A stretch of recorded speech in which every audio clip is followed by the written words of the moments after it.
Welcome to விருதை சமையல். ஹாய்ப்பா. இன்றைக்கி கடைகளில் கிடைக்கிற மாதிரியான ஃப்ரைட் ரைஸ் வீட்டில் எப்படி ரெடி பண்ணலான்னு பார்க்கலாம். அதுக்கு 1 கிளாஸ் பாஸ்மதி அரிசி இன்றைக்கி எடுத்திருக்கேன். அதை நல்லா க்ளீன் பண்ணிவிட்டு அரை மணி நேரம் ஊற வச்சுக்கலாம். கேரட், பீன்ஸ், முட்டைக்கோஸ், குடமிளகாய் எல்லாத்தையும் கட் பண்ணி ரெடியாக எடுத்து வச்சுருக்கேன். அதுக்கு பொடி மாஸ் ரெடி பண்ணுறதுக்கு ஒரு கடாயில் எண்ணெயை ஊற்றி உப்பும் மிளகுத்தூளும் போட்டு 2 முட்டையை உடச்சி ஊற்றி பொடி மாஸ் மாதிரி நல்லா கிண்டி எடுத்து வச்சுக்கலாம். இதை ஒரு ஓரமாக எடுத்து வச்சுட்டு இன்னொரு பக்கம் சாப்பாடு நல்லா தண்ணி கொதித்த உடனே பாஸ்மதி அரிசி அதில் போட்டுட்டு அதுக்கு வடிகட்டி வச்சுக்கோங்க. ரொம்ப வேக வேண்டாம்.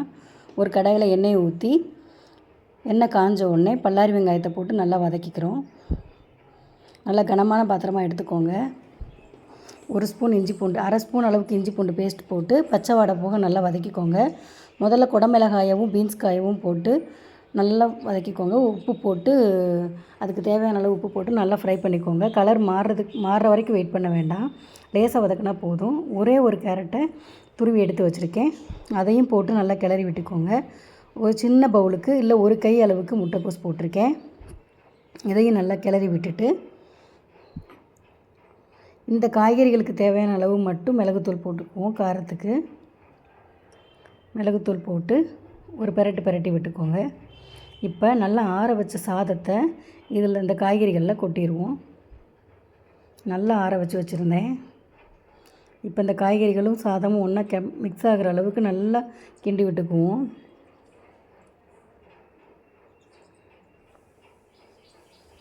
நல்லா பார்த்து கிளறி விடுங்க. அரிசி உடஞ்சிடக்கூடாது. நல்லா கிண்டி விட்டுட்டு இதுக்கு தேவையான அளவுக்கு அரை ஸ்பூன் அளவுக்கு சோயா சாஸ் ஊற்றியிருக்கேன். ஒரு அரை ஸ்பூன் அளவுக்கு சில்லி சாஸ் ஊற்றிருக்கேன். ஸ்ப்ரிங் ஆனியன் ஆப்ஷனல் தான், வேணும்னா போட்டுக்கலாம், இல்லைனாலும் இருக்கலாம். லேசாக கிண்டி விட்டுட்டு நம்ம அந்த பக்கம் பொடி மாஸ் பண்ணி ரெடி பண்ணி எடுத்து வச்சோம்ல முட்டை பொடி மாஸ், அதையும் இதோடு சேர்த்து கிளறி விட்டுக்கோங்க. இந்த முட்டை பொடி மாஸ் எல்லா பக்கமும் சேர்கிற அளவுக்கு முதல்ல எல்லா பக்கமும் கிளறி விட்டுட்டு கொஞ்சம் எடுத்து பார்த்தோம்னா அதில் முட்டை பொடி மாஸ் இருக்குது அப்படிங்கிற அளவுக்கு பார்த்துக்கோங்க. அடுப்பு ஹீட் பண்ணி வச்சுக்கோங்க. இப்போ இதை ஒரு பாக்ஸில் மாற்றிக்கலாம். ரொம்ப டேஸ்டியான வெஜிடபிள் ஃப்ரைட் ரைஸ் வீட்டிலே ரெடி பண்ணியாச்சு. நீங்களும் இதை ட்ரை பண்ணி பார்த்துட்டு எப்படி இருந்ததுன்னு கமெண்ட் பண்ணுங்கள். தேங்க்யூ.